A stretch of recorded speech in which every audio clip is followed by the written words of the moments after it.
Diego, this is your 28th fight in UFC.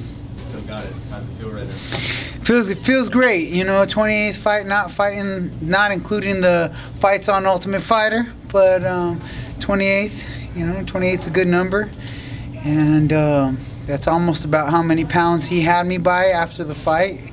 He weighed in at 195, I weighed in at 173.5 after the fight.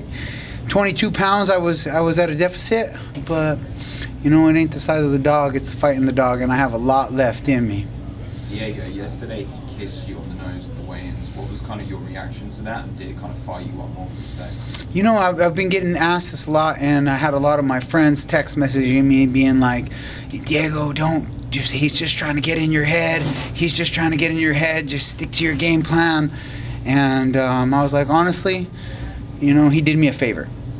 After all the fights I've been in, the losses that I lost, the KO losses, the injuries, the knee injuries when Marching Hell was trying to rip my leg off and left me with a knee injury, the hand injuries, all these injuries, that come with it, and the brain injuries are the worst, getting cracked in the nose by Joe Lozon and breaking my nose, I realized this is the sport of war. So sportsmanship, and it doesn't really apply to this sport. We're warriors. We're straight up warriors. And you have to have in your mind's eye intention that I'm going out there to hurt this man. If you don't have it in your mind's eye to go out there and hurt that man, you're not going to go out there and hurt that man. You're going to go out there and try to play points. And then you get hurt, because that's what happened to me. So going into this fight, I had a little bit of my teammate rub off on me. Platinum Perry rubbed off a little bit, that savage killer. Where I was like, you know what, maybe that's why God brought him on the team, because I needed to let that savage killer, the real nightmare, back out. And after, suffering knockout losses in 2017, I said, no. I said, I'm not going to shake this guy's hand anyway. This isn't about shaking hands. This isn't about showing respect. This isn't about being friends. This isn't about being the most respectful. This is about being the most vicious killer that you can in your mind, in your heart, in your training. And so when he kissed me on the nose, he did me a favor, because I knew when I wasn't going to shake his hand that people were going to come off, oh, Diego, look at him, he's disrespectful. Disrespectful. He didn't shake his hand. He didn't shake his opponent's hand. This is a sport after all. No, it's not a sport. This is war. This is fighting. And get it right. We might be going on the sports network, but this is fighting. Diego, earlier today, I saw you running through the hotel around midday in a sweatsuit, kind of psyching yourself up. Is that something you always do, and was this just trying to get the good beats? It's just going with the flow of the energy. I had somebody, a real wise man, come into my life. This wise man came into my life, and when we first crossed paths, he asked me, he said, Diego, why Diego, why you never become champion? And I looked at him like, man, are you really asking me this question? Are you just being disrespectful, or are you really asking me this question? And I said, I had to think about it, look him in the eyes and be like, okay, But he got my wheels spinning. He said, you need to get back to the Diego of the Ultimate Fighter. He said, you were hungry. You wanted that more than anything. You were doing the mind, the yoga, the mind, out in the storm. That Diego, you got to get back to that, he told me. And so I thought about it.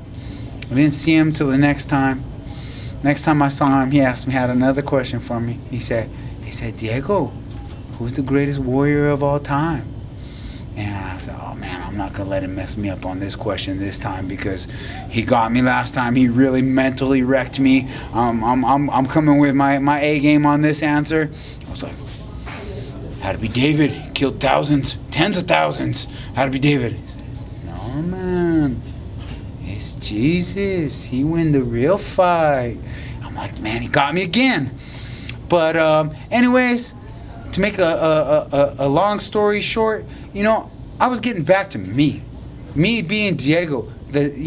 Call me the Zen master, call me the nightmare, call me the yoga, call me whatever you want. The reason why I've been able to stick around so long in this sport is because I am an adaptive man. I continue to adapt. I've continued to keep the mind open to different ways of how can I anti-age? How can I naturally, I have been natural my entire career. My body shows it. Why am I around? It's because I wasn't like all those other guys that were cheating and doing juice and doing human growth hormone and got big old hands and big old knees and big old foreheads. No, I still look young. I still look like I did when I came into this sport. It's because I have found ways, secrets. God has blessed me with secrets of the wisdoms of the universe, how to anti-age naturally, with diet, with nutrition, with breathing, with meditation and prayer. And so this is why I'm around, and this is why right now at my point in my career, I've got back to that Diego with a little bit of that Perry Savage killer on the side. And sorry, who was that wise man? Was it Mike Perry? No, the wise man. The wise man was not Mike Perry. The wise man's a good friend of mine. His name is Jonas, and he's a come and kind of go. He's from Nigeria. He's an African Rasta man, but he really is a wise man. And if he don't even watch none of this, so he won't even he ain't even gonna see this. Maybe someone tells him. I think all he got is Facebook, so maybe if he sees it on Facebook. Diego, I mean, you mentioned Mike Perry. You're an OG of the Jacksonville gym. Was it difficult for you just seeing all the back and forth that has been going on? It has been. It has been a little difficult, just because I was so hyper focused on Craig White. And all of this happened within 10, 11 days before the fight with Craig. And me being a team captain and the real true OG, the one that started this, I started it.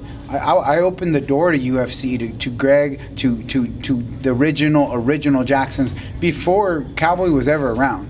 I heard in an interview Cowboy say, "Yeah, Diego left." Yeah, I left for 2 years, but when I left, I said I had a meeting with Greg. I sat down with him and I said, "Greg, I'm gonna go to California for a couple. I'm gonna leave the team. I don't feel, my heart says, I don't feel what was going on at that point, but I never ever talked bad about him. I never ever said nothing in the public. It was just a meeting. All right, I love you still. A hug, even, it hurt to leave. I still remember that feeling, that soul tie breaking. And, but with the whole Cowboy thing, I just was hurt because my coaches, Winklejohn and Chad Smith, are solid stand-up guys. And they really are. And that's why they're in my corner. I have a lot of other options, and they're in my corner. I know that at any point, my fighting career could come to an end. And I choose these men to go to battle with, to go to war with, because not only do I trust them, I love them, and they're brothers to me. So yeah, I was hurt. I was emotional in the beginning of everything, but at this point, there's other fights for me. Cowboy's got to fight Perry. It's gonna go down. I'm gonna watch, and I'm gonna help Perry train, be that good wisdom motivator for him, because he's a little bit on the wild side. He needs a little bit of, someone that was on the wild side, that realized, the wild side, only going to crash and burn eventually if you live on that wild side for too long. So, I'm looking to be that good influence in his life and help him get ready for his fight with Cowboy. You mentioned the size difference tonight. Is that going to be a problem as you continue at welterweight? Will you look to go down to lightweight? You know what? Like I've been asking for years and years, 165 would be my division. We don't have it. I really wish that they would put every 10 pounds in the UFC, because these fighters are killing themselves and hurting themselves, and eventually, it's going to catch up. I'm very intrigued on the matchup tonight with Tyron Woodley and Darren Till. Both men had a very extreme hard weight cuts, but Tyron's 36 like me. We're both 36. At a certain age, your genetics play a part, but cutting the weight, it affects your endocrine system, your hormonal fatigue, and it affects you on so many levels. Everything's like a spider web when it comes to the human body. Your emotions, your mind, your body, your spirit, your nervous system, your immune system, all of this. And when you boil yourself, all the water out of your body, all the water out of your brain, when your brain's like 75% water, you boiling all this water out, the heat affects your energy system, and eventually it's going to catch up. Man, I like to use a terminology. When you're 25, you can go out and drink as much as you want, wake up in the morning, go hit the gym, no problem. But when you're 36, it don't work like that. It catches up. And that's just the old age. Some people cellularly age different than others.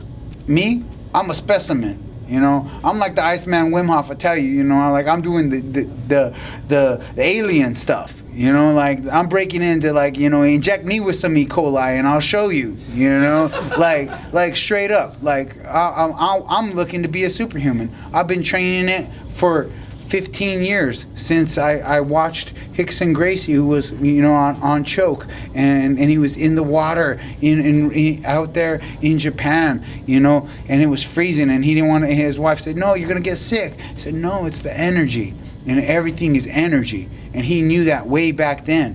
And even into his 50s, he was still dominating. He still was going to get a fight into his 50s. Then Randy Couture on The Ultimate Fighter with his alkalinity and just all the little secrets that he had. And he had it here, He refused to say, "No, I'm too old."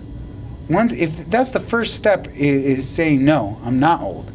When you flip the switch to "I'm young," put the young switch on, the body will follow the mind, but you got to really believe it, because the subconscious mind is a different thing. If your subconscious mind's telling you something than your conscious mind, then you got this side fighting this side, And I've been working at it, man. I've been working at it, and that's been one of my number one passions in life, is anti-aging, because I knew if I could learn how to anti-age, I could fight longer, and if I could fight longer, I have more time to get better, to fill holes in my game.